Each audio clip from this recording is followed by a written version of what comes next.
Hey, everybody, we are back again today with Paul Craig Roberts as a follow-up to a recent podcast we did when Trump released all the JFK files supposedly, and what impact, what new information that may have. Now, since then, there was a congressional hearing just a few days ago in which Oliver Stone, who made the JFK movie, and other experts who've been researching this, Stone is calling for a new investigation.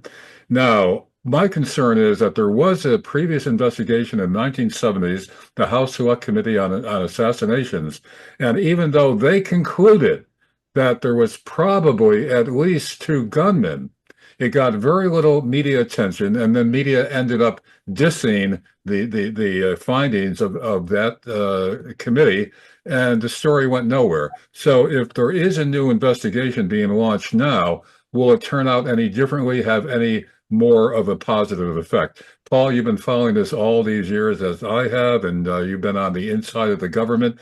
So, what is your take if there is a new investigation on the Kennedy assassination?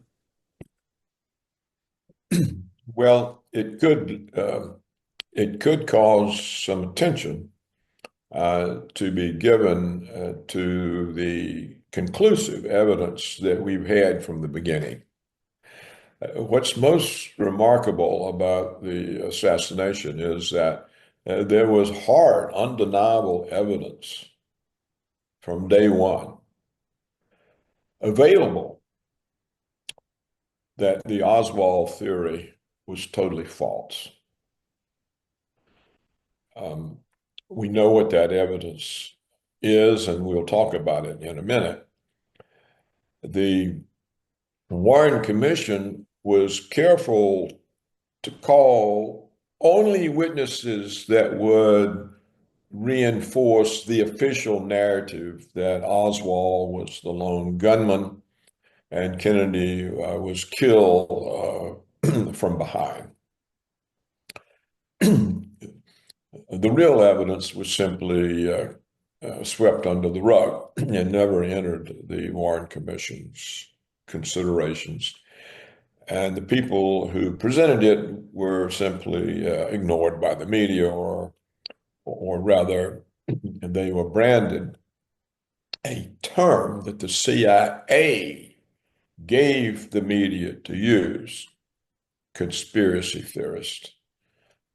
As best as I recall, the origin of conspiracy theorist as a term to discredit witnesses was employed by the CIA to protect the Oswald theory of Kennedy's assassination. Now, the real question is, do we have the evidence from the CIA in their files? And even more real is the question, is there really anything in the CIA files? Would they keep evidence of their own assassination of the President of the United States? Would they self-incriminate the agency by having these files kept? I think not. So there's probably not any real evidence in the CIA files. And as I learned yesterday from a person who is very interested in what's going on and spends a lot of time watching the actual congressional hearings and testimony that is of interest to this person. I was told that the JFK files that Trump had released are FBI files only, and that the CIA files have not been released. And when I asked the reason, I was given an explanation I didn't really understand, and that explanation was that the CIA has some sort of special status or standing, and it's not entirely under the control of the president and has some kind of independent control over its files. And now, I don't know if any of this is true. I learned it yesterday. I've been very busy, and as you know, today's my birthday, and I haven't had a chance to investigate, but it's believable.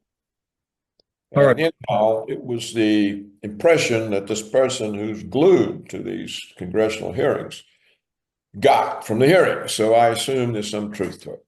Okay, but again, Paul, even if they get to the actual CIA files, if it's just the FBI files that are released, again, your contention is, and I think it's quite logical, is the CIA would never put on paper anything that would incriminate them on anything, especially the Kennedy assassination. So even if they get to the CIA files, what good will it do? Well, as we agree, probably none at all. In fact, my own concern is all this talk about the JFK files being released will simply keep everybody's focus off the hard evidence we already have. Right. It's all, This hard evidence has existed from day one. yeah. Now, what is it? Well, Well, there's a lot of things. before we get into that, let's review this quickly. Now, all that evidence, the hard evidence that exists that proves it wasn't Oswald or only Oswald, that was discussed by the 1970s House Select Committee on Assassinations, which again concluded there was more than one gunman. So even though they sifted through that and they put that out, again, it died in the media. You know, the media reported on it for a few days and then criticized them. It was inaccurate, this and that was the end of it. So again, we'd be back to square one, correct? Even Well, if that hard evidence is examined again. well, Larry, I'm not sure the evidence was examined by the congressional hearing in the 70s. The congressional hearing in the 70s was a product of public demand. The public became, or enough of the public, became very skeptical of the Warren Commission report. Right. There were too many voices of people who actually researched the assassination, and there was too much evidence. And as Congress had not investigated it, the Warren Commission was not a congressional investigation. Congress had to respond to the public's skepticism about the Warren Commission report, and they held this congressional investigation. Now, I simply don't remember the extent of this investigation, and I doubt that they actually investigated or considered the hard evidence, because if they had, they couldn't have made such a weak conclusion that there probably was a second gunman. It was quite clear from the evidence that the President of the United States was assassinated by his own government. It was completely, totally clear. It involved the CIA, the Joint Chiefs of Staff, and the Secret Service itself.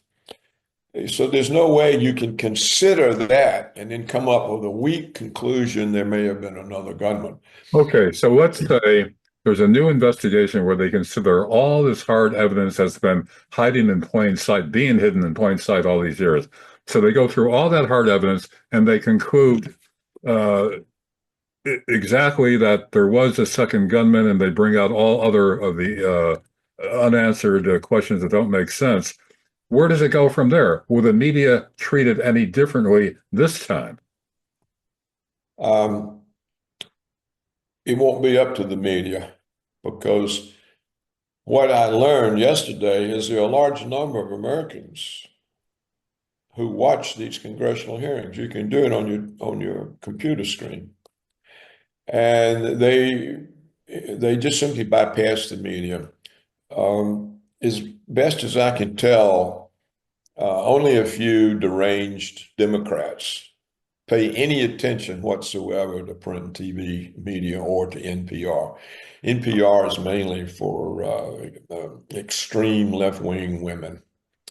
No one else pays any attention to National Public Radio, which is why they're going to cut the money or intend to, if the Democrat judges let them. And for the rest of the media, we know it has such a low rating that it just barely struggles to get along. It was getting along on USAID money and National Endowment for Humanities money. And this money Trump is cutting off. The Democrats won't be able to stop it forever.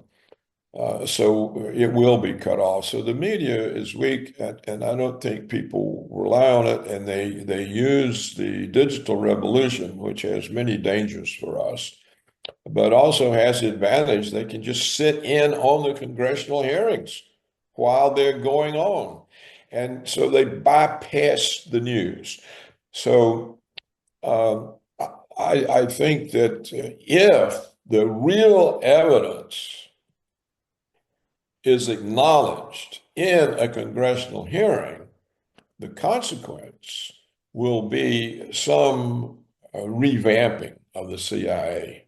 It will be a serious takeover of the CIA, and most likely the covert operation will be shut down. Well, Trump is already on the CIA, so apparently this is the right time that would happen under Trump. So, if they'll allow him to continue in office. What Trump should be doing is bringing out this evidence, having it brought out, having senators on the appropriate committee start bringing out this evidence. It should have been brought out in the hearings on the FBI files that were released. And so let's get to this evidence. Yeah. We have the film made by the tourist. Zapruder. And what the film shows clearly is that Kennedy is hit in the right temple from a bullet from the front. It knocks his head back. It blows out the back of his head, which goes onto the trunk of the limousine. His wife sitting next to him, Jackie, jumps up, reaches back on the trunk to retrieve this part of his head. A Secret Service runs up and tries to get it, but she beats him to it. Well, now, there's no way you can reconcile this with the bullet having come from the back. Because if the bullet had come from the back, the front would have blown out and it would have been knocked forward. There's no way you can get it this way and it blows out the back of your head. Okay, so we have that. It's conclusive. We also have the film that just before this shot that killed the president, the Secret Service is called off of the presidential limousine. We can see they are called off by some superior in the car behind. Let's describe the agents. There are 6. There are 2 on each. See, Kennedy, in those days, presidents rode in open cars so they could wave so the people could see them. In a closed car that you can't see through the glass, it's not democracy. It doesn't help politics. So that's the way they presented themselves in public. Well, there was always a chance that some idiot would try to kill them. And so what would happen is there would be 2 Secret Service agents on each side of the car protecting the occupants from any shots from the side. And on the rear of the car, there are handles on the trunk. And the bumper, the rear bumper is kind of like a platform. It would be two Secret Service agents, which totally protects against any rear shots. The president is still open from a direct front shot. All of these agents are suddenly pulled off. One of them protests. He goes like this with his hands. Yeah. Yeah, well, he finally gives up because he's getting orders, but he protests because they know what the rules are, and they're supposed to follow the rules. They're not supposed to be called off the rules. And so we can see they're called off, and then Kennedy's dead. No one has ever asked the Secret Service the simple question, why did you call the agents away from the president's limousine? Why? What's the explanation? Well, the explanation is so he could be assassinated. There's no other explanation.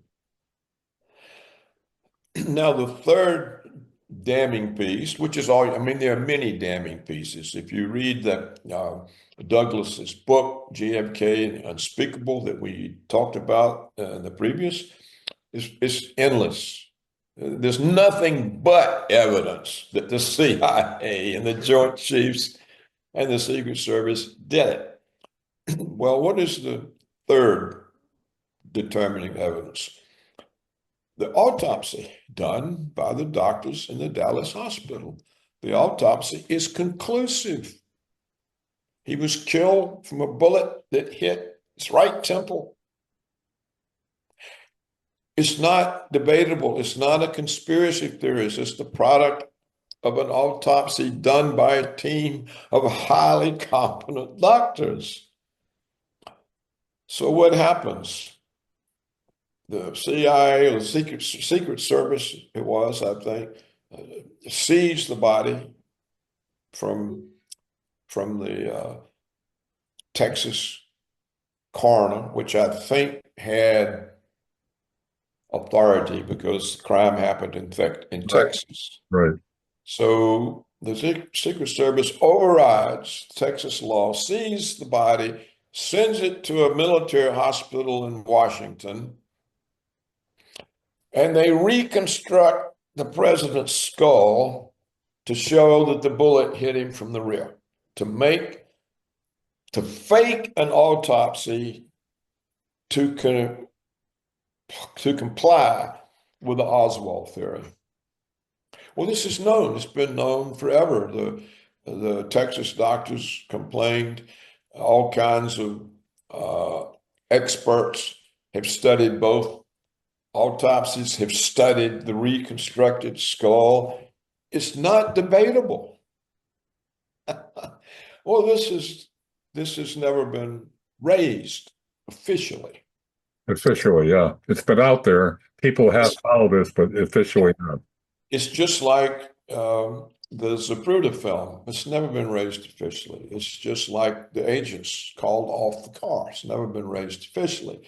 The autopsy and its complete overthrowing an autopsy by a military.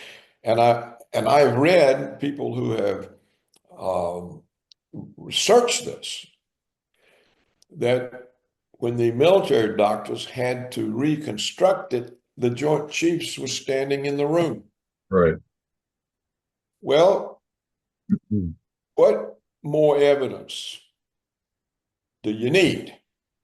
Now, none of this has ever been officially recognized. Why?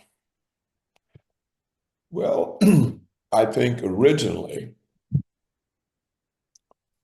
it was realized by everybody involved that if the American people here, this is the height of the Cold War, we've just had the Cuban Missile Crisis, the Bay of Pigs.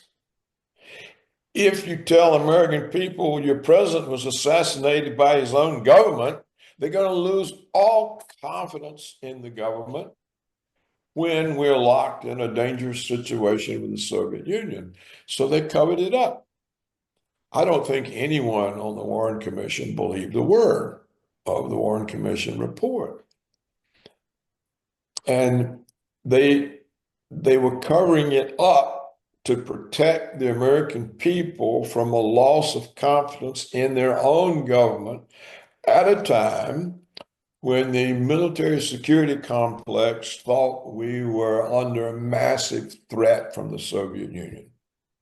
So how can we discredit our government when we're facing this threat? So I think that explains the cover-up. I can understand that judgment call. It's a lot of reason for them to cover it up for that reason. But why? Years later, the Soviet Union's gone. Why can't the truth come out? Because it shows the CIA not only assassinates foreign leaders and not only overthrows foreign democracies, it does the same thing to us. It not only killed John F. Kennedy, it killed Robert Kennedy. The whole Sharon thing is a farce. Yeah. It's known to be a farce, but you can't do anything about that either. And so we have gone from originally something that was justified to protect the American people from losing confidence in their own government at a critical stage of conflict with the Soviet Union, to protecting the CIA at all costs from anything. But Paul, wouldn't that play out in a similar way this time around, where those in power who are able to control it to the extent that they can would say the same thing? You expose the CIA as knocking off presidents, then that is going to have ripple effects. People already mistrust the government. That has grown over the years. Now, if this comes out, they could say another cover-up is justified because people won't trust anything that any government agency says from now on. If they say, yeah, it was the CIA Joint Chiefs of Staff that did it, it's going to be the same thing, no? No, I don't think so. It's been too long. Everybody's dead. And I think the consequences would be very good, because the consequences would be an overhaul of the agency. Most likely, the covert operations would be closed down, or they would be under such tight presidential control that they couldn't be utilized without presidential knowledge. So I think it would be a very good thing for it to come out now. We're really not locked in any dangerous combat. I mean, they pretend we are. They pretend, oh, the Chinese are going to get us, the Iranians are going to get us, the Russians are going to get us, but none of them are trying to get us. We don't have an ideological enemy like we had with the Soviet Union, or like we believed we had with the Soviet Union.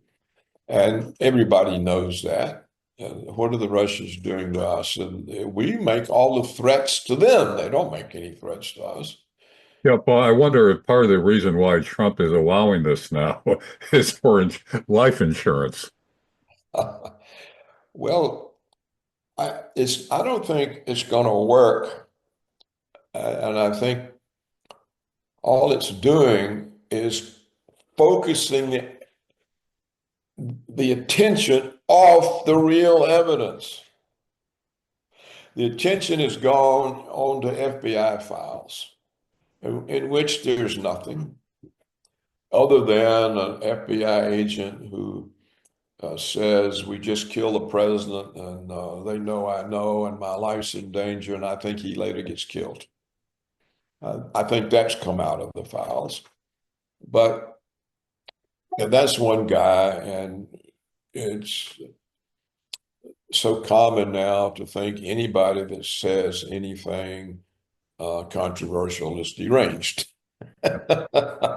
So I don't think it'll have any effect. It's certainly weak compared to the Zapruder film, compared to the film of the Secret Service called off the car, compared to the autopsy, compared to the fake autopsy to justify the Oswald theory. That's the evidence that people should be focusing on. Instead, they're focusing on release of files in which is probably not anything. And we already have concluded, you and I have, that if they ever release the CIA files, there won't be anything there either. And in fact, what will be in there will be files proving the official story. Yeah. Yeah. That's what will be in there. Yeah. Files proving the official story.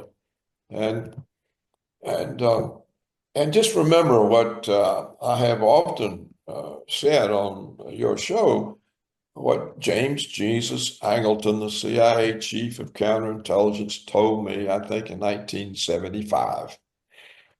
We have many fake explanations. They're already ready before we do. We already have the explanation out there the minute the event happens. When that explanation tires out or falls to skepticism, we release another one or two. We release two more. And then everybody fights of which of these two is the right one, and they lose whole track of what the question is. Well, look how many explanations we've had of Kennedy.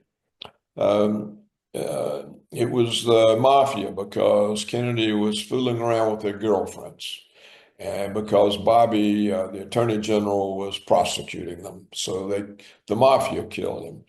It was Castro because he blocked because of the Bay of Pigs. So it was Castro who killed him. It was the Russians who killed him.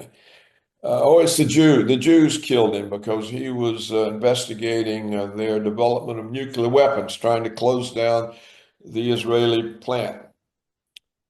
Yeah, Paul, on that aspect, let me bring up, I've been getting a lot of email comments from viewers on our last interview, and a number of them thought that you were going too easy on Israel. And I've told them, I said, you're not shy about criticizing the policies of the government of Israel, which is not anti-Semitism. You can't equate the two. But, in this case, you don't think Israel would be in a position to pull this off. So you might want to elaborate on that a bit.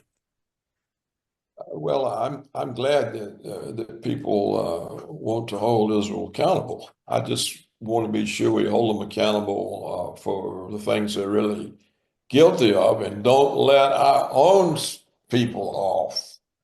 You see, blaming Israel means you don't have to look at the CIA and the Joint Chiefs, right, and the Secret Service.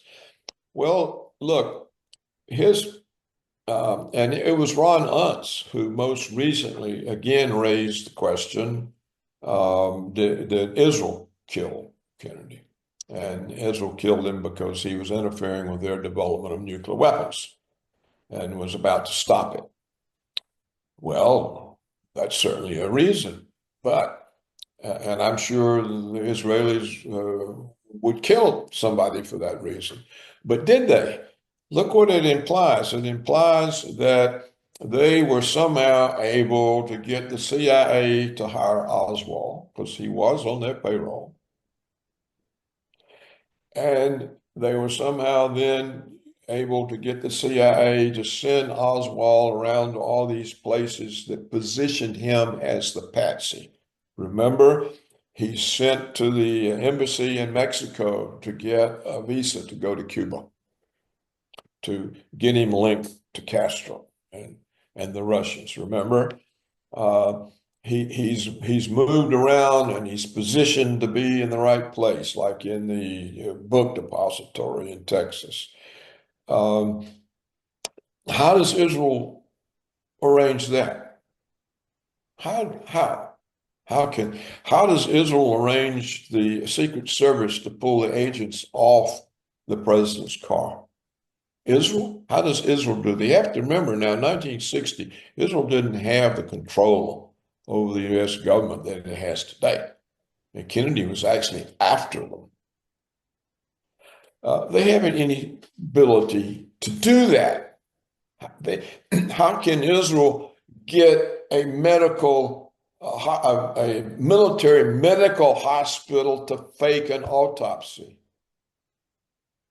and to have the Joint Chiefs standing around the room to be sure they do it? They can't. There's no way on earth they can do these things.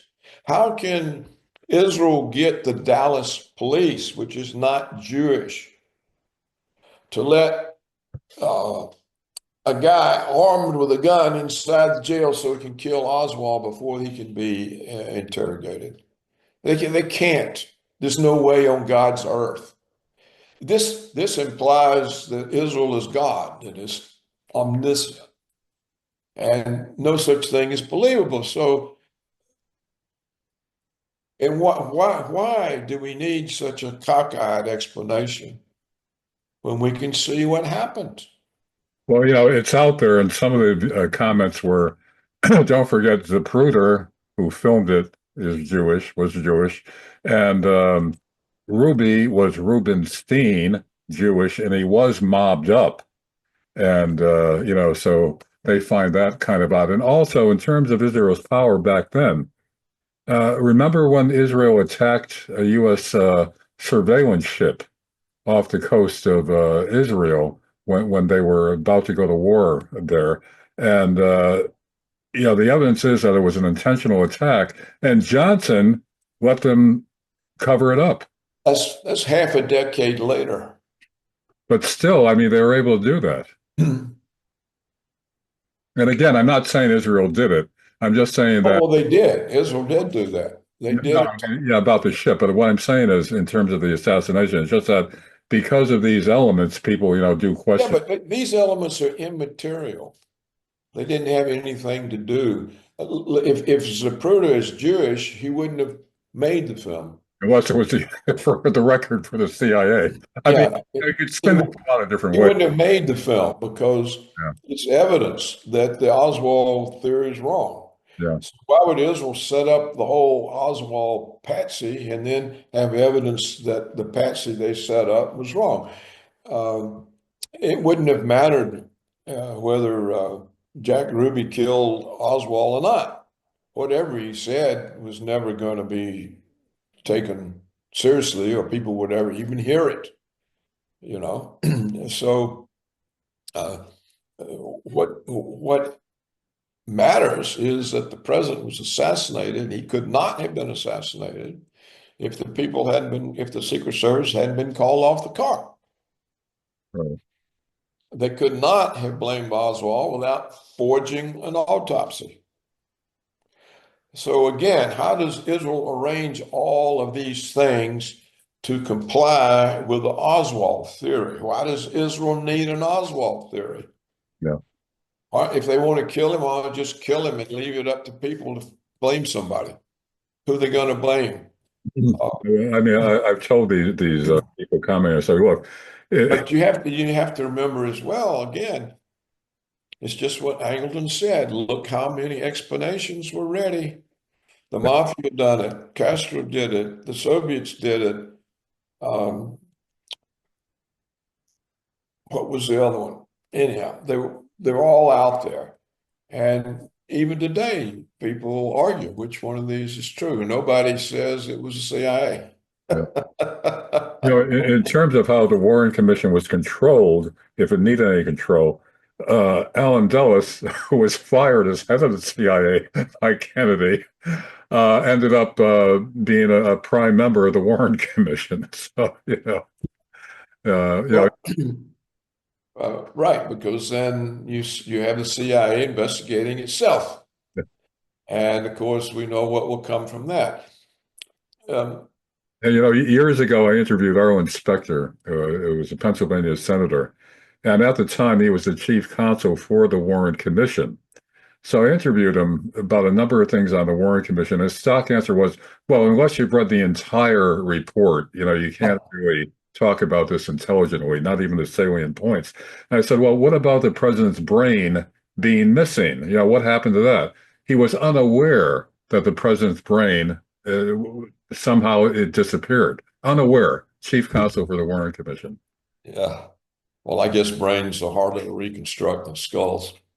Well, the thing is, if it's fixed in formaldehyde or whatever, you could trace the path of bullets that way. So that could have been a key piece of evidence that they had to hide. Yeah. And you see, when you have a commission and it has a conclusion, now say there are a whole bunch of people in the House and Senate and media who are skeptical. What can they say? They can't say anything. Here's a commission that's got the Chief Justice of the United States Supreme Court on it. It's got the longtime director of the CIA who saw us through all the terrible challenges from the Soviet Union, all these highly respectable people, and you come up and you challenge their report, you're ruining yourself. Any journalist who would have challenged it, the editor would have fired him. You've embarrassed the newspaper. You've made us look like what's the paper that you used to buy at the checkout stands in supermarkets? Yeah, the Inquirer.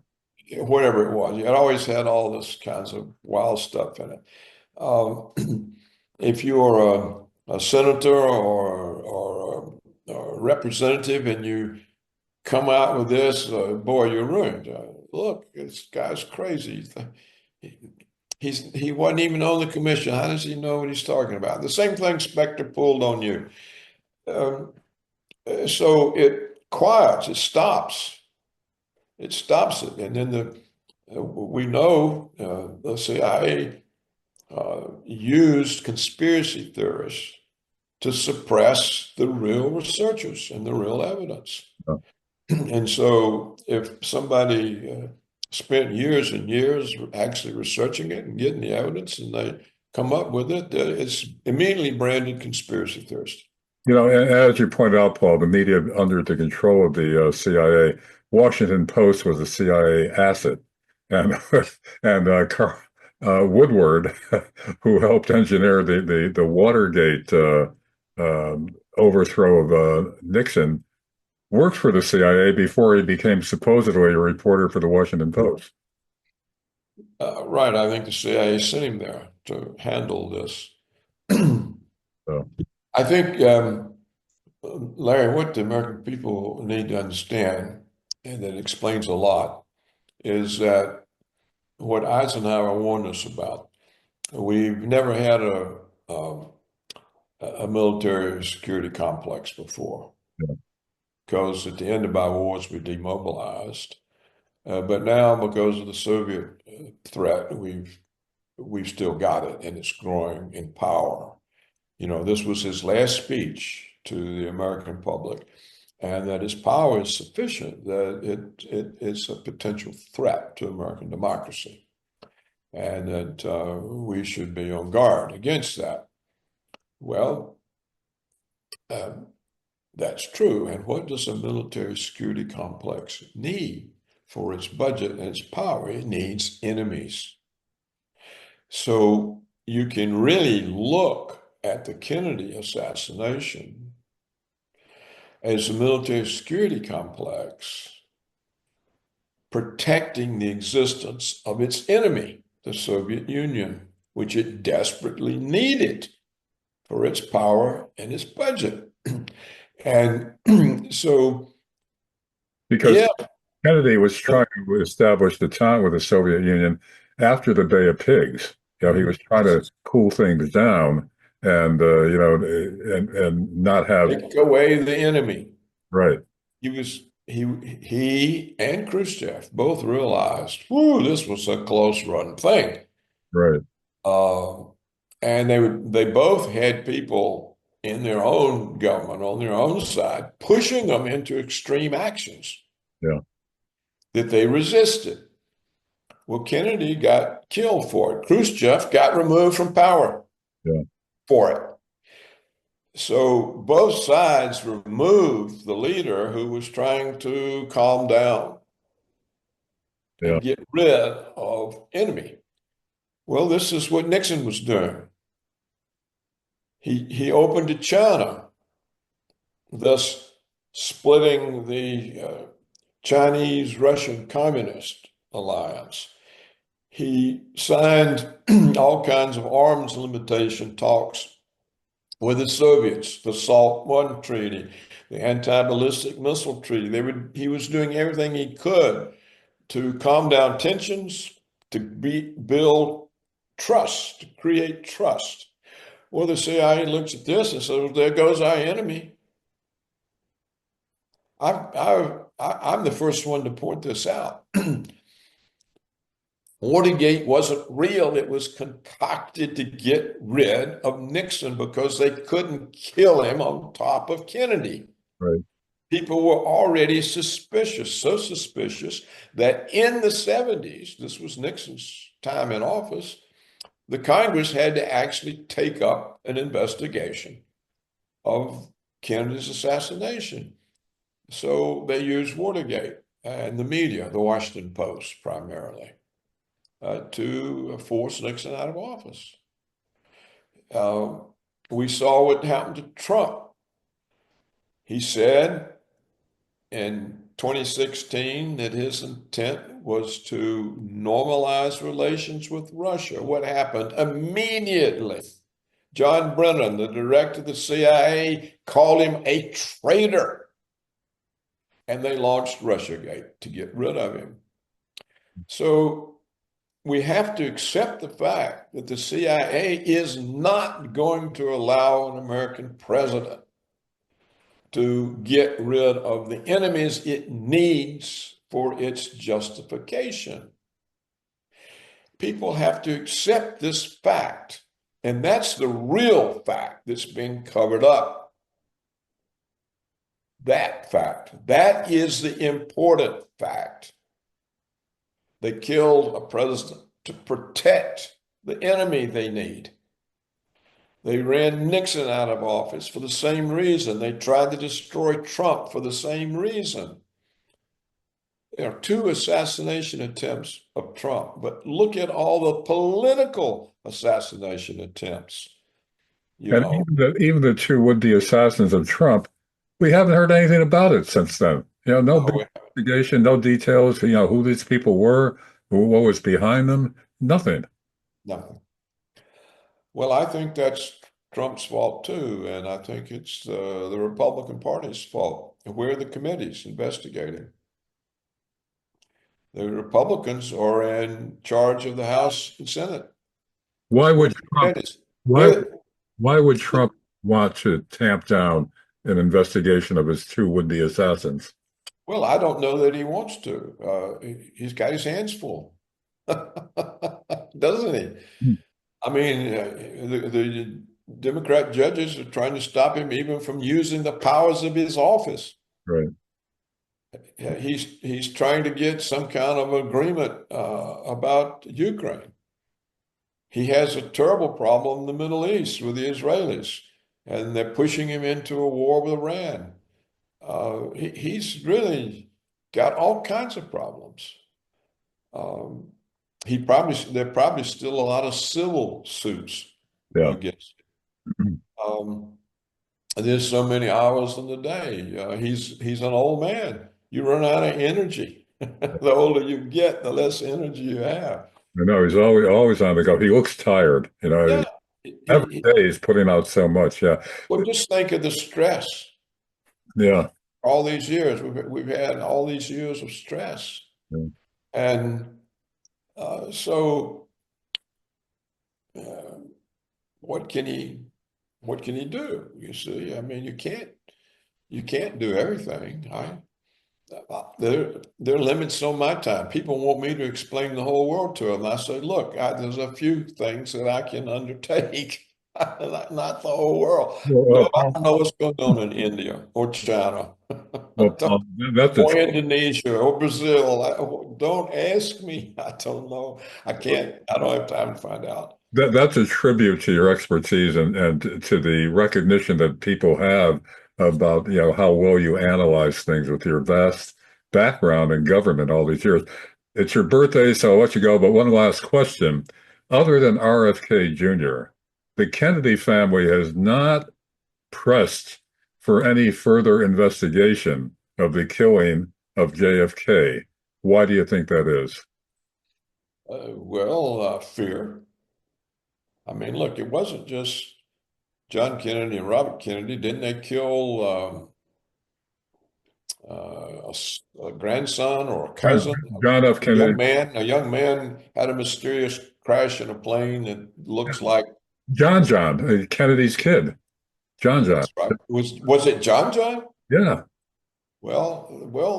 Then you got three Kennedy. They've wiped out the family. The CIA wiped out the Kennedy family. What did Jackie do? She married Onassis for protection.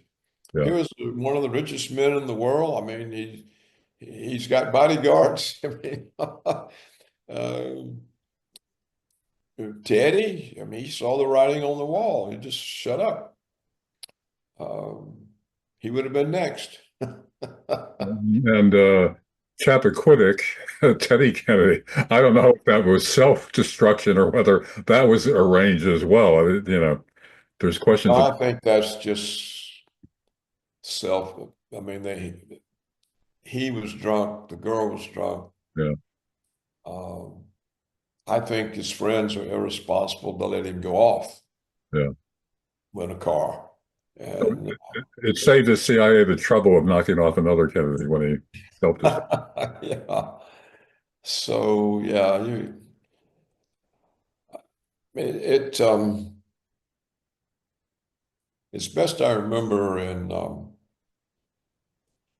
James Douglas' book that we discussed last time. I think there are any number of mysterious deaths of witnesses having to do with the whole Oswald Kennedy thing. A lot of people died in unexplainable Yeah, ways. And so the story, I think, was very carefully controlled.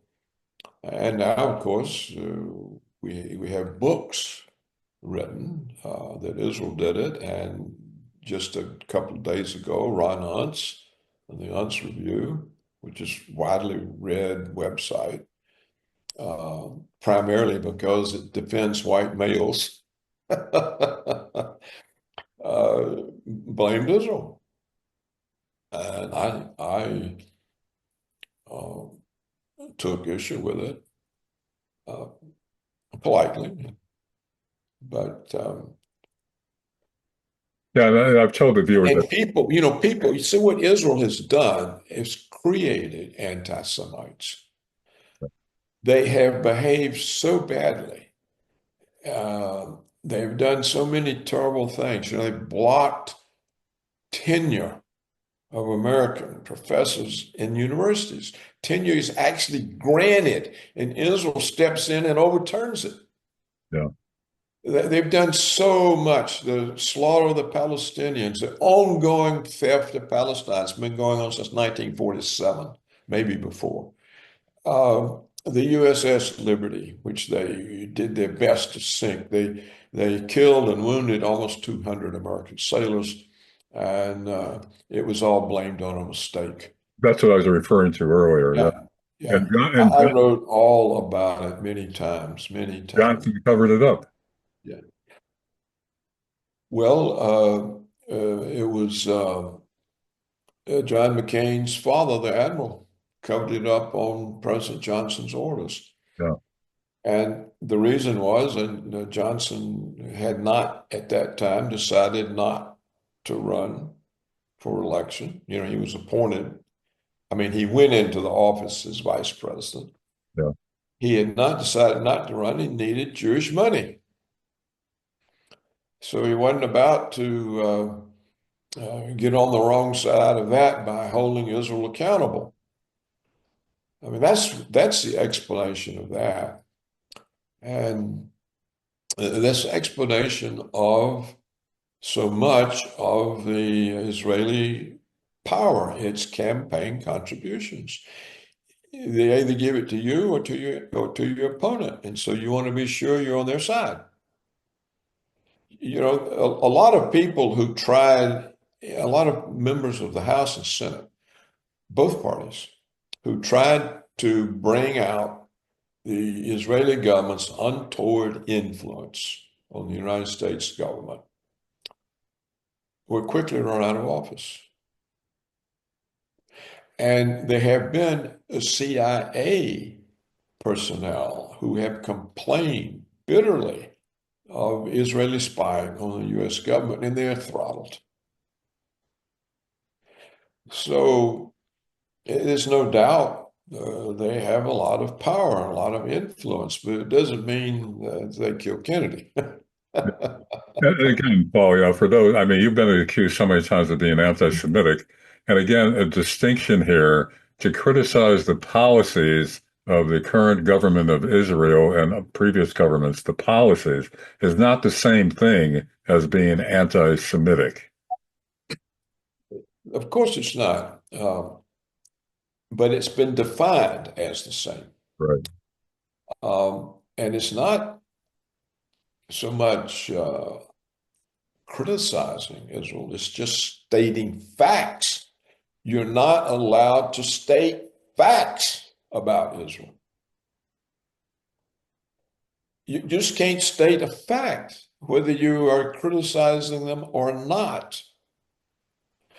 For example, Wikipedia says I'm an anti-Semite because I quoted an author of a book on World War II history who said that he can document the extermination of 200,000 or 300,000 Jews by the Nazis, but he cannot find a single document in any archive or a reference in any diary or knowledge of any witness that there was an organized program to exterminate Jews.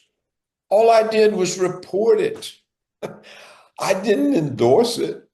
How would I know? I'm not a historian. I haven't gone and examined all the documents everywhere, the ones in the Soviet Union, the ones in Israel, the ones in Britain, the ones here. I didn't hunt down witnesses. I didn't get personal diaries from people. I didn't discover the Rommel diaries. I'm not the one that disproved the fake Hitler diaries. He did all of that. And I simply quote a conclusion in the book, and that makes me an anti-Semite for quoting a conclusion of a person who has searched for 50 years to find one single document showing the existence of an extermination program. Yeah, And he says, look, he says, this, to get rid of 6 million people in the middle of a war, this is a formidable undertaking. It requires a vast budget, huge numbers of people, huge resources of fuel. Where is it? How can all this happen and there's not one single budget entry anywhere? There's no reference to a program doing all of this. All I did is report what he said. Maybe he's totally wrong. Maybe he made it up. I didn't make a judgment one way or the other. I simply did the job of a book reviewer. I so said what he said. instead of Oh, I'm an anti-Semite. Oh, you wouldn't have said that if you didn't believe it. Well, what do you mean? I'm supposed to review the book. This is what he says. right. Am I not supposed to say what the author says when I review his book? Well, this You No see, this has need to nothing pin to down do with anything. criticizing Israel. I'm just reporting what a historian who spent 50 years studying World War II concluded. I didn't say he was right. Yeah. How would I know? I haven't done any of that. So we're at the point where you simply can't state a fact. It's being criminalized to say that the Israelis are doing anything to the Palestinians. Right. You can't even admit they've killed one. Yeah.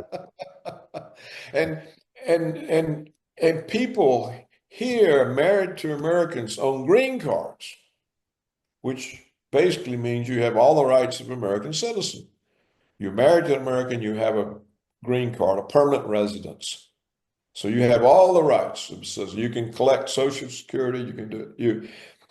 You're protected by American laws. So what's happening to these people? Trump's rounding them out and deporting them. Why? Because they wrote something critical of Israel's behavior in Palestine. Well, how does a country get this kind of power over the United States? Look, you got Trump destroying the First Amendment in order to protect Israel from criticism. How does this happen?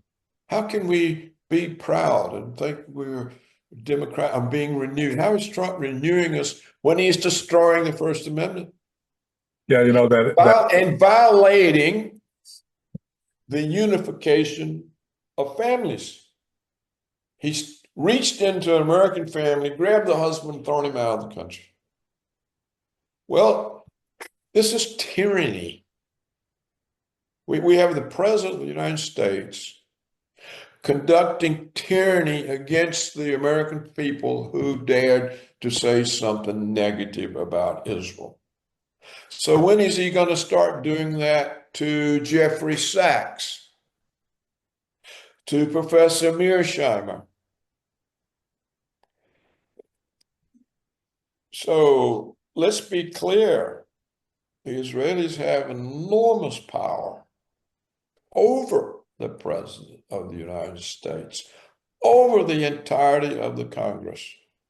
All of them. There's only one member. He's in the House. That isn't a de facto agent of Israel. Why? How did they get this power? Money. Campaign contributions. Indeed, the United States government gives them enough billions every year to buy all our elections. They don't even need the rich Jewish billionaires. They can do it with the billions we hand over to them every year. This comes back, they buy the elections.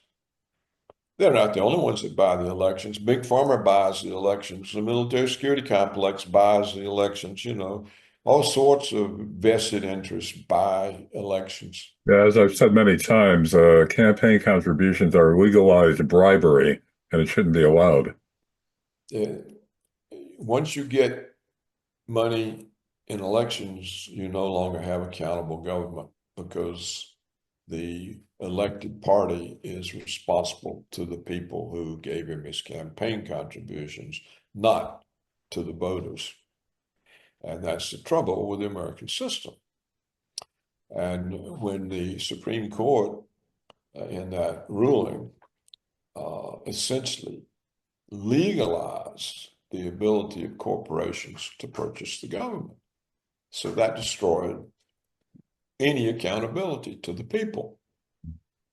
They're accountable to campaign donors, and the people are not an important element of that.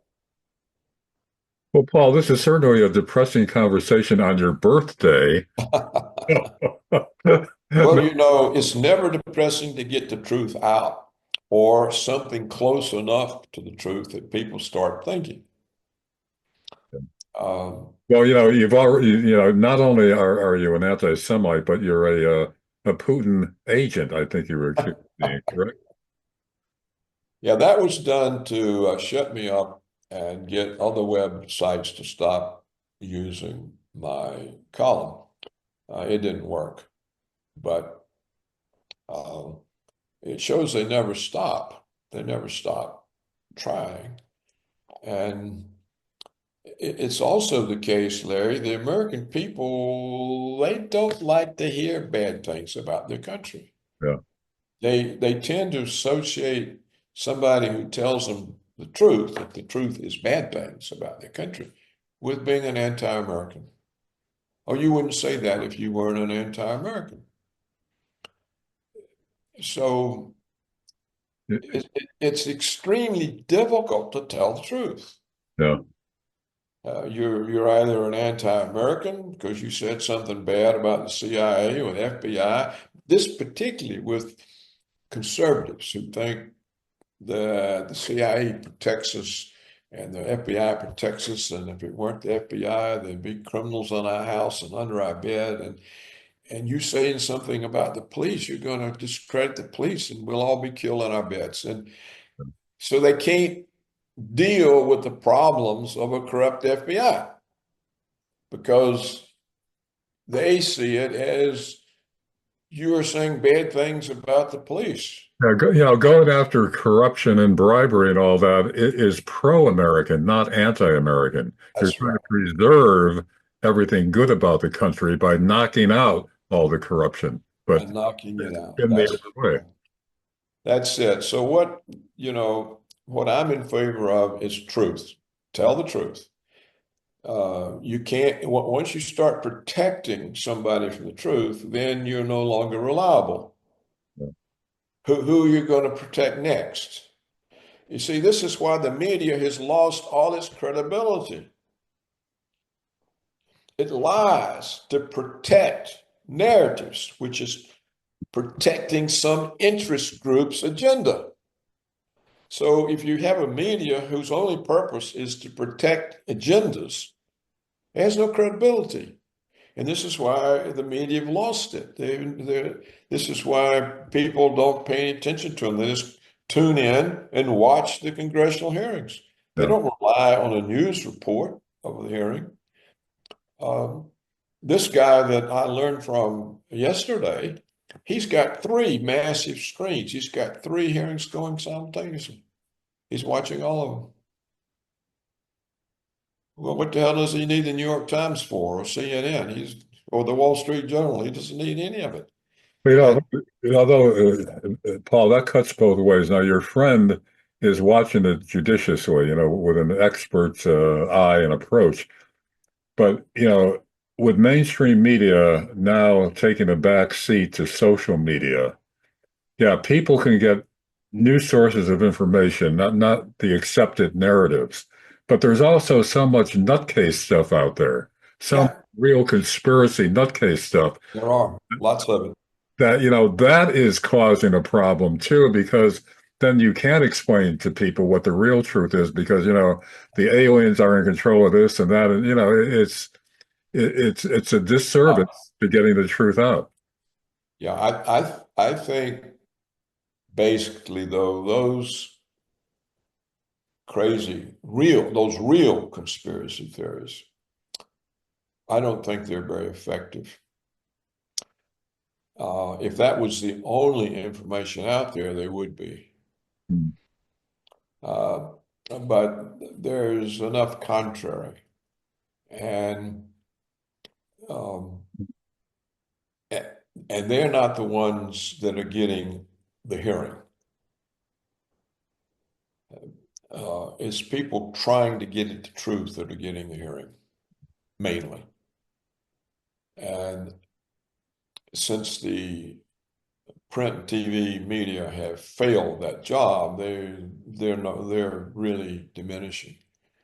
I've already said over and over that what Trump should do is break up the six mega corporations that have monopolized the media. Yeah, It was Clinton let six monopolies right.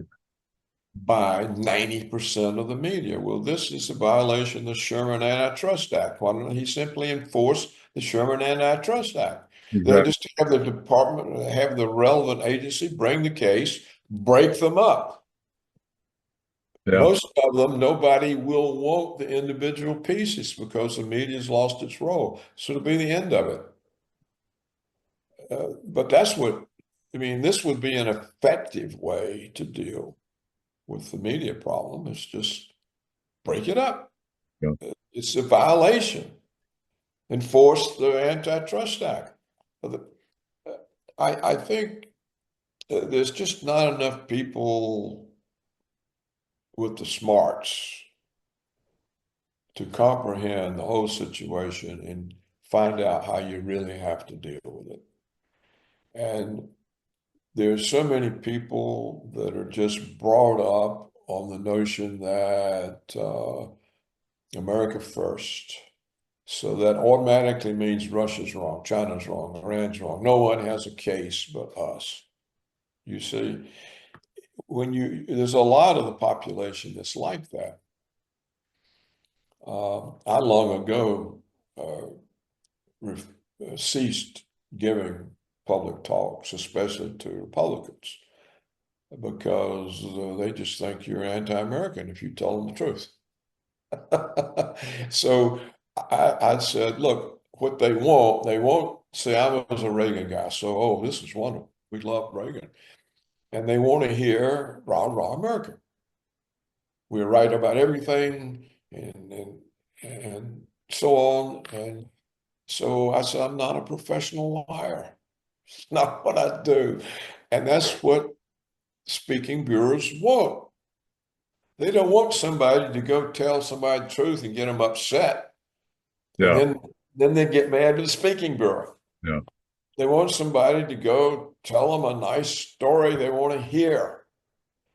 And so Well, much of the population is like that. but Paul, some of that may be changing now because Trump and associates are constantly criticizing the government, constantly criticizing the corruption, the fat cats in government. So maybe that will change among the public. Well, that's what we hope. But for it to work, Trump has to win. Yeah. If he doesn't win, it's just another conspiracy theorist, a crackpot who somehow got elected. And This has been the line of the Democrats and the left wing and the liberals from day one. Trump, some kind of the orange man, the crackpot, the New York real estate developer. It's the same sort of stuff they did to Reagan, the grade B movie actor. Ho, ho, ho, ho, president, a grade B movie actor. It's so you have to succeed to survive that. And by the skin of his teeth, Reagan did. and But it's it's so always a close call. yeah. And now the way they're weaponizing the courts against Trump, trying to block everything he's doing. Yeah, and if that wins, then the story will be Trump tried to overthrow democracy. Yeah. They're And, already saying and it. our great judges blocked him. Yeah. That'll, on the other hand, if it doesn't succeed, look at the danger. The judiciary has discredited itself. So what if Trump decides to pull a Zelensky and stay in office? Yeah. The judiciary is so discredited they can't do anything about it. Yeah. You see what I mean? There's so many unintended consequences of everything, and nobody can ever think about it. I think it's this morning I posted an article which I pointed out the West is basically abandoned democracy. Where do we see this? We saw it in Romania. The leading candidate, they bring charges against him and bar him from running. The same thing in Brazil. The Brazilian guy, the former president, he now faces charges and is banned from running. Look, Marie Le Pen. She's got the largest party in France. There are more of her party in the state, in the national legislature, the National Assembly is called, than any other party. And they've now sentenced her to 2 years in prison and banned her from running for president for 5 years. Why? Because polls show she had a 10-point lead to win the presidency. So they put her in prison. She can't run. So here's the French government denying the French people the representation they want. They don't believe in democracy. And I speculated, I say, why is Trump beating up on Putin for criticizing Zelensky when it's Putin who's keeping Trump's agreement and Zelensky who's violating it. Why is Trump doing this? It makes no sense. He's ruining his relations with Putin in order to protect Zelensky from criticism. Oh, I wonder, is he watching how Zelensky is surviving being the leader when his term is up?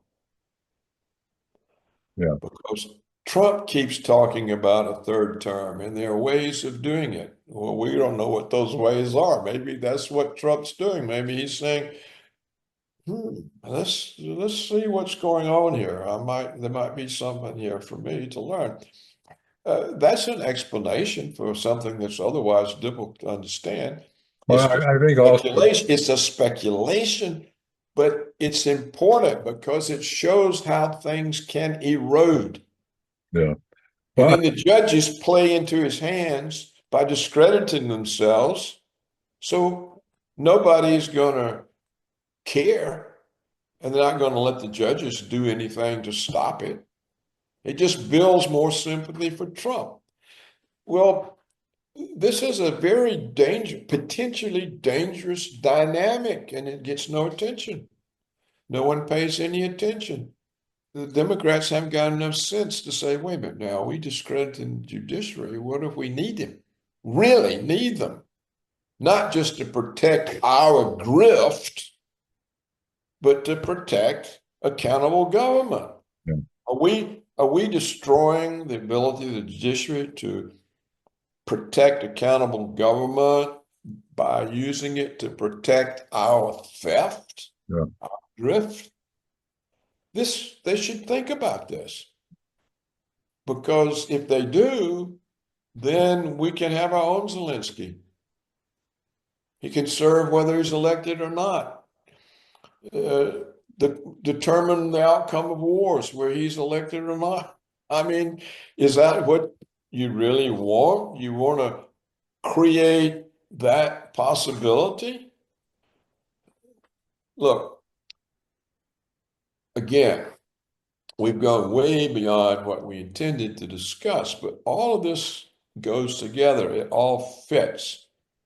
And when you deny truth and you prohibit it from being stated and from the consequences of it being addressed, you are in an act of total destruction of your society. And we've been in that act a long time. And that's what I'm trying to call attention to. I'm not trying to call attention to the CIA or the Jews or anything, except the danger that results when truth is suppressed, can't be stated, something has to be protected, so we can't tell them. Eventually, there's no truth. yeah,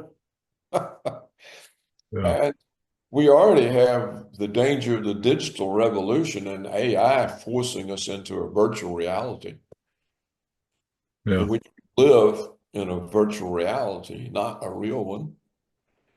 So truth is extremely important, and it should be the obligation of everybody. But it always comes last. My agenda comes first. And that is destructive. There's no way around it. So that's really what the message is. And we somehow need to get this into massive public discussion. But no, because why? What is public discussion? It's agendas.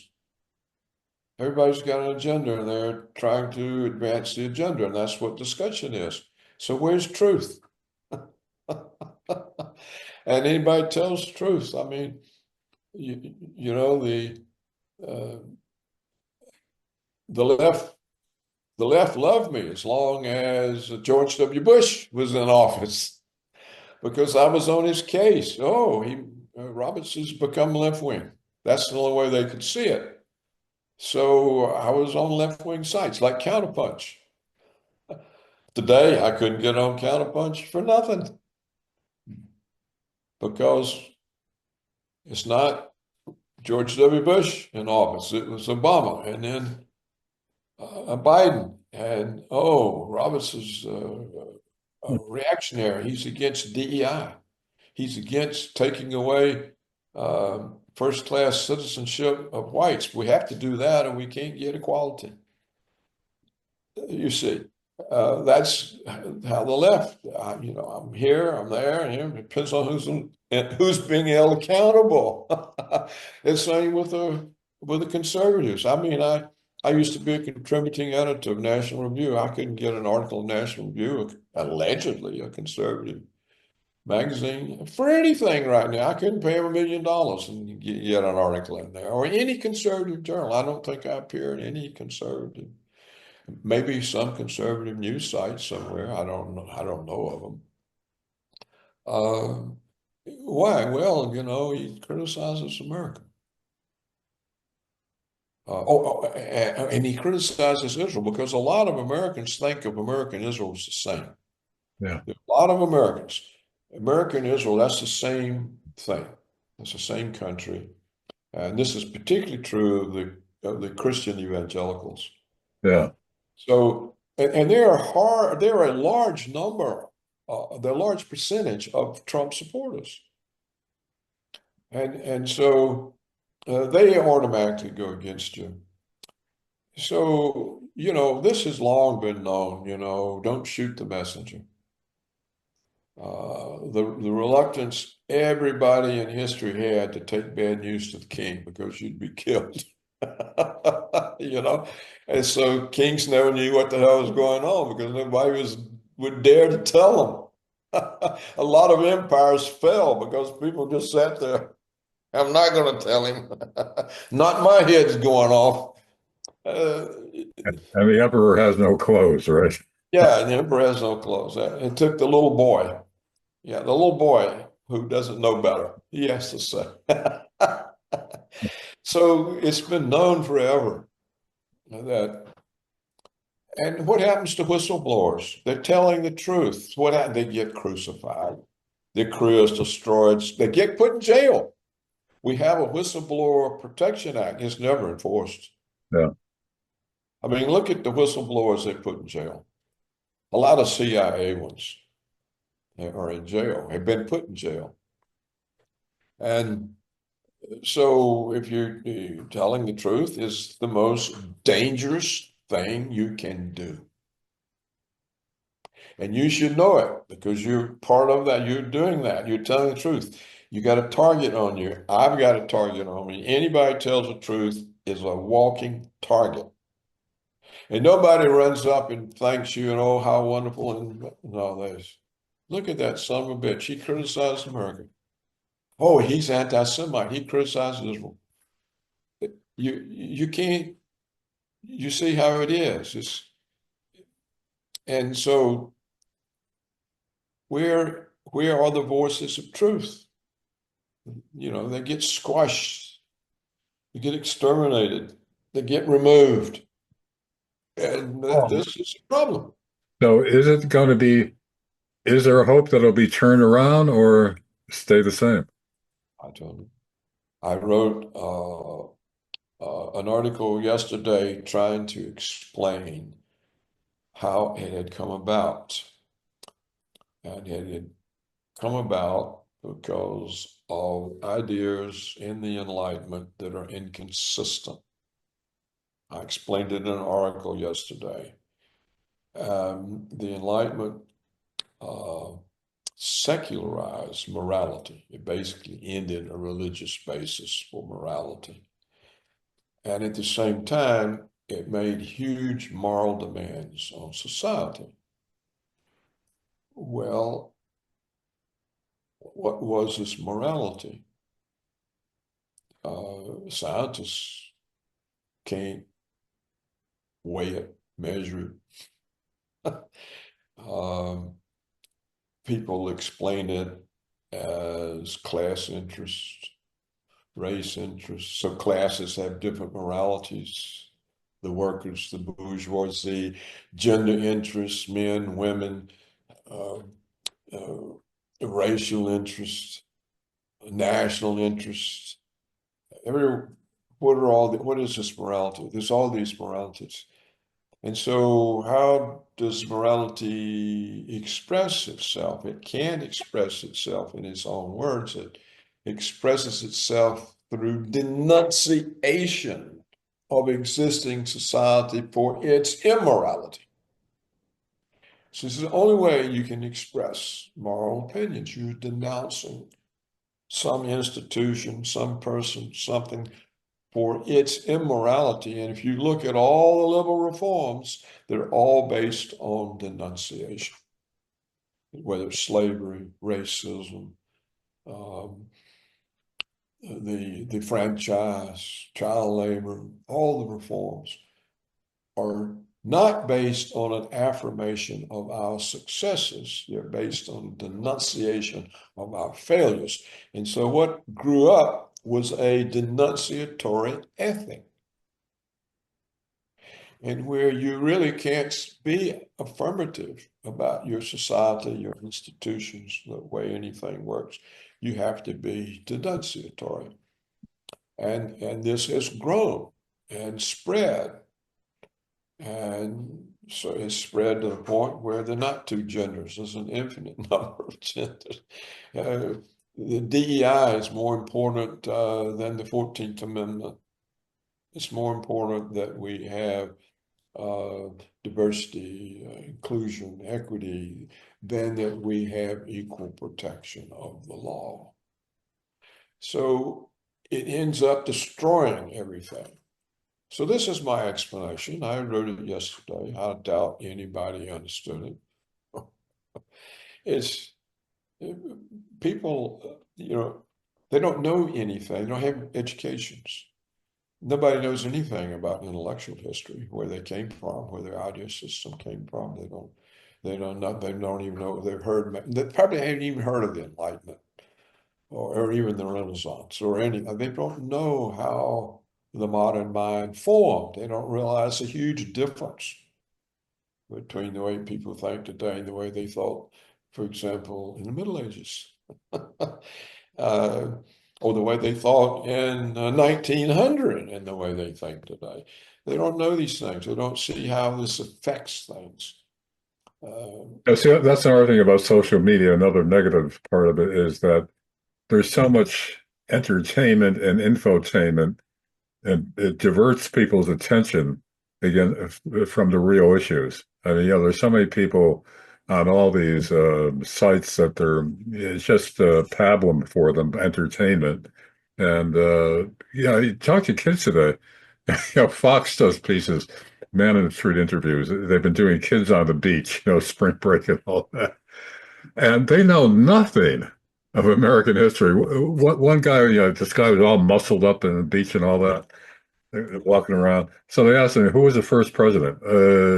Bush. I mean, that's the vast ignorance among a lot of the younger generation. I mean, when I was in school, we just got civics, we got some history, we got the basics right from the beginning. I don't think they teach any of that anymore. And the kids, with social media, have no interest in it or awareness of it. Yeah. Yeah, no, school today is just indoctrination. That whites are racist, that you're born in the wrong body, and that it's more important to have DEI than liberty and equal treatment under the law. So that's what the schools, and it's of all of them, grade schools, high schools, colleges, universities, that's all it is. Yeah, I mean, the other interviews, the kids didn't know who fought in World War II, didn't know anything about that. Basic events, even recent historic events, they no longer have any interest or awareness of it. I mean, it's just Oh, it's incredible. entertainment. Look, I learned this long ago, Larry. When I came out of the Treasury and went on the speaking circuit, I thought people wanted to know what the president's program was, what was we were trying to accomplish, what supply side economic was. And so I would try to tell anyone know that all. They want to be entertained. Yeah. They wanted to hear a few jokes, and they wanted to hear some gossip about somebody in the administration, and that's all they wanted. They didn't want to know anything.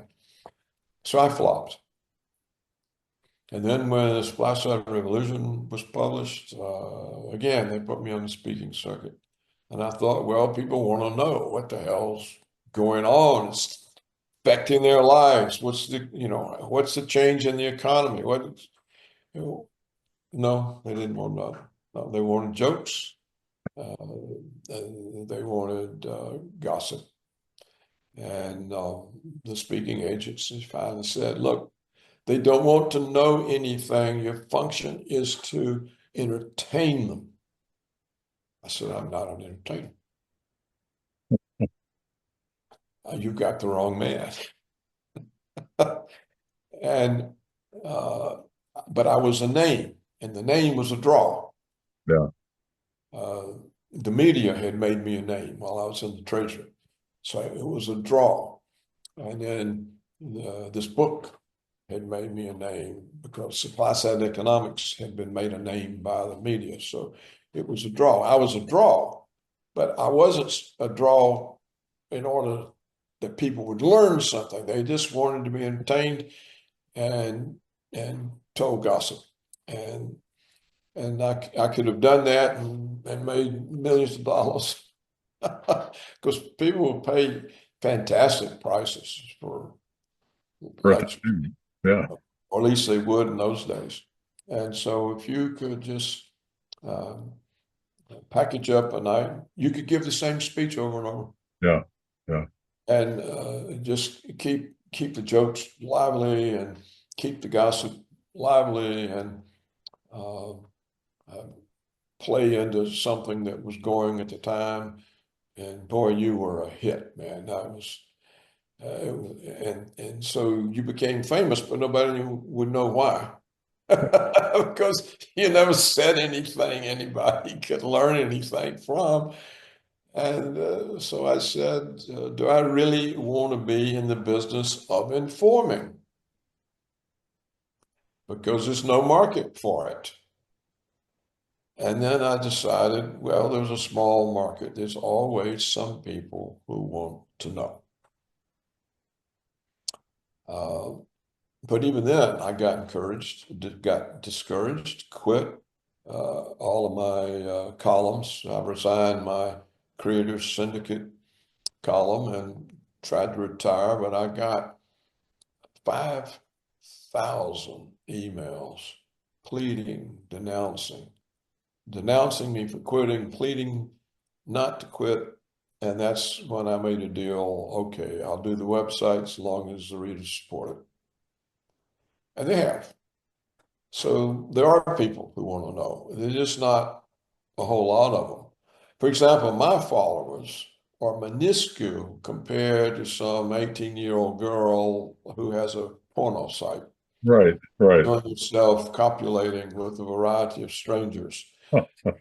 She'll have millions of followers.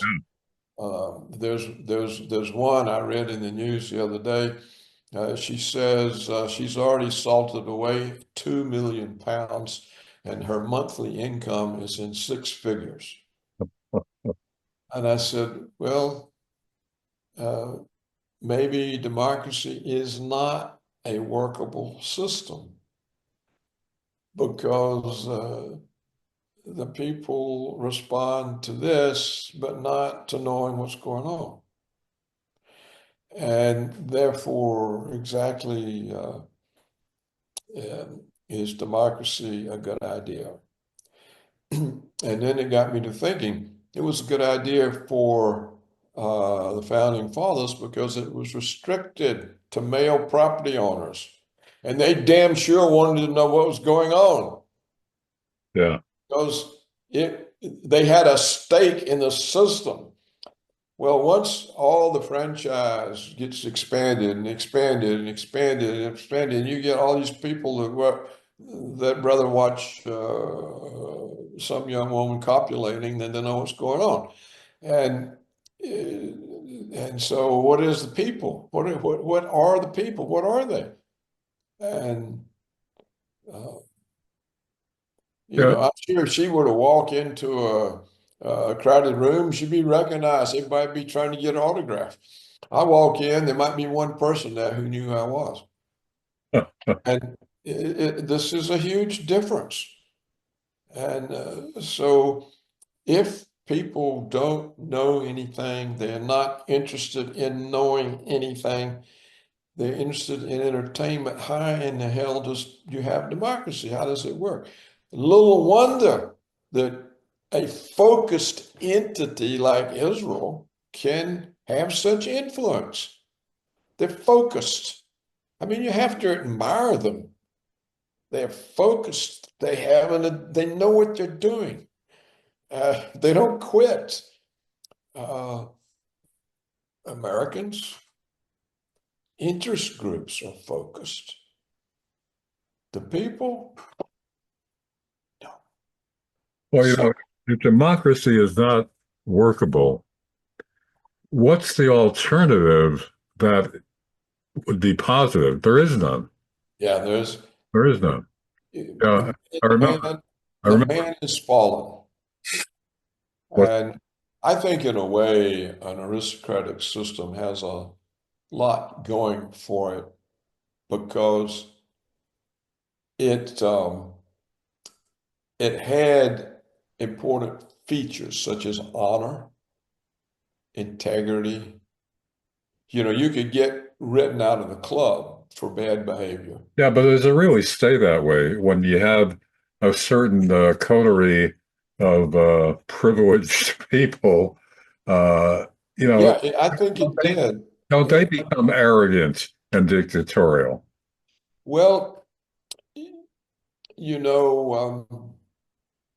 some of them were arrogant and dictatorial, but the institution itself tended not to be because it knew it was that its existence depended on its leadership. And to have your leadership accepted, it has to be competent. And if you look at the leadership of the British under the aristocracy and you compare it to today, I mean, the aristocrats are a million times better. Look at the crap they've got now. I mean, they got the dredges of humanity in the office of prime minister. This never happened before. Um, the trouble with the monarchy is the king can be great and his son can be terrible, and often is because of a spoiled upbringing. Yeah. But there were efforts in monarchies to train the sons in the arts of war, the arts of statesmanship. There were special tutors that whose job was to teach the son how to uh, lead and be respected, and teach them how the arts of war and how to conduct affairs. And so there were efforts. Uh, Yeah, so but the counter argument to that is look at all the wars in Europe and look at the colonization where people were subjugated, et cetera, et cetera. the And, worst the worst wars have been with democracies. The worst wars have been the democratic wars, the most extensive and brutal and devastating. And um, I mean, that's there's been nothing like the wars of democratic states. They've been total. The old wars, you basically left the civilians alone. It was dishonorable. You didn't conduct war against civilians. Um, Today, you conduct war against civilians. yeah, You don't even worry about the military. The enemy's military trying to destroy. What do you think all the firebombing of Germany and Japan was? This was the brutal anti-historical behavior of the Americans and the British. We think the nuclear weapons are, therefore destroying civilians, entire cities. So, you know, ancient wars were very limited. Yeah, Uh, wasn't that really a limitation of the technology of the day? If they had the technology then that we have now, it'd be the same thing. well, I think they would also have to have the mentality that we have. You know, uh, ancient war was man on man. Remember Troy, you know, the legend of Troy, Achilles, Right. all right? How do they decide they're going to settle the battle? Each side sends out its best guy. Achilles wins. The war's over. Yeah. Yeah. So imagine that today. I mean, it's possible. And of course, today they don't even worry about the civilian populations. Just take for granted that they're going to be. I mean, look what the Israelis are doing to the Palestinians. I Yeah. mean, this is probably the worst yet. And so, or think about the British and American firebombing of Dresden in Germany at the end of the war. It was totally pointless. A beautiful Baroque city, a museum piece, complete, totally destroyed. 100,000 people burned to death. Look at all the firebombing of Tokyo. Yeah. It killed more people than the nuclear weapons we used on Nagasaki and Hiroshima. It, You know, it's just look at Churchill's orders to the British Air Force. Okay, um, first go in with I forget the name of the weapons. They cause fires, massive fires, and leave the rich neighborhoods alone. Go to the working class because the houses are closer together and they'll burn up easier. So go bomb the working class, then set everything on fire. Once you get it on fire, the fire department's going to come. So then go in with high explosives. And then he tried to get them to put poison gas and stuff like that in the bombs that they were dropping. And then finally, the Air Force told him, no, we're not going to commit that's a war crime. It's too big of a war crime. We're already committing war crimes at your orders, but we're not going to commit one that big because there's no way we can survive it, particularly if we lose the war. yeah. And well, it didn't Churchill didn't bat an eye. Yeah. And he never told the British public that they were destroying civilian neighborhoods in this way. And Hitler refused to do that to England for several months until the German generals said, look, we can't take this. If you don't reply in kind, they're going to keep doing it. So finally, Hitler had to bomb London. And Churchill said, see these bloody bastards, he attacked civilians. What he'd been doing that the whole time and never told anybody. Well, this is democracy. How is this an improvement over an aristocratic? It's just not. Now, Not only are you am I saying, oh, let's replace? What I'll be accused of now is I want to replace democracy with you're an elitist. You're a white with a elitist. king. Yeah, I want Trump as king to replace. No, I'm just saying that man has fallen, and whatever arrangements we arrange for ruling, we should take that into account and make it as safe against fallen people as we can. And I think it was much safer as it came out in this country, originally in the Constitution, with a very limited class that could vote, whose direct interest was involved, Yeah, who had every reason to be informed. exactly. People either they don't vote or they vote totally uninformed. That's true. I remember a famous quote from Adlai Stevenson when he was running for president. A woman said, "Mr. Stevenson, you have my vote." And he said, "Unfortunately, madam, I need the vote of every thinking American," something like that. Where most people wouldn't vote for him, but Well, Larry, I think we got so far off target, but I think it's been a very good discussion. We've hit even more important issues than the JFK files. And it's now almost, let's see, 10, almost 2 hours old. It's an hour and 50 minutes.